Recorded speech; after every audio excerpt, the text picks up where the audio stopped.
CIDG alam kung saan papunta ang senakyan ni Bato mula Senado. Idatali mo balitang yan. RH52, Edniel Parrosa. Edniel.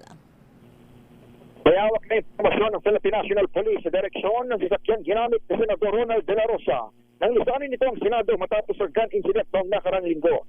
Sabi sa Kampo Krami ni Police Major General Robert Alexander Morico II, Director ng Criminal Investigation and Detection Group, alam nila kung saan papunta si De La Rosa.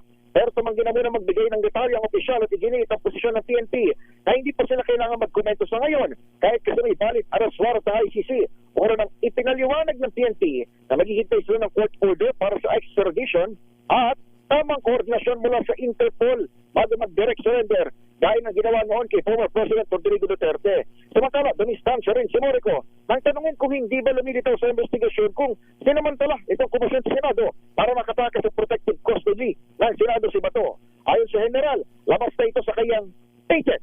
Pakinggan natin si General Morico. Yung pagsagot kasi po dyan is outside my paycheck.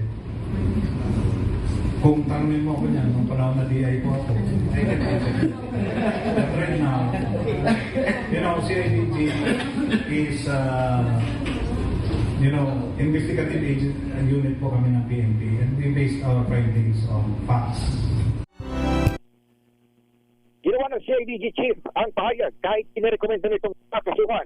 Suspended Senate Sergeant at Arms Mao Plasca dahil sa paglamag sa rules of engagement na nagpaputok noong Mayo 13. CIDG ang pangunahing unit na nag-iimbestiga sa naturang insidente sa Senado. Ako si Edniel Parrosa, DZRH, una sa Pilipinas, una sa Pilipino.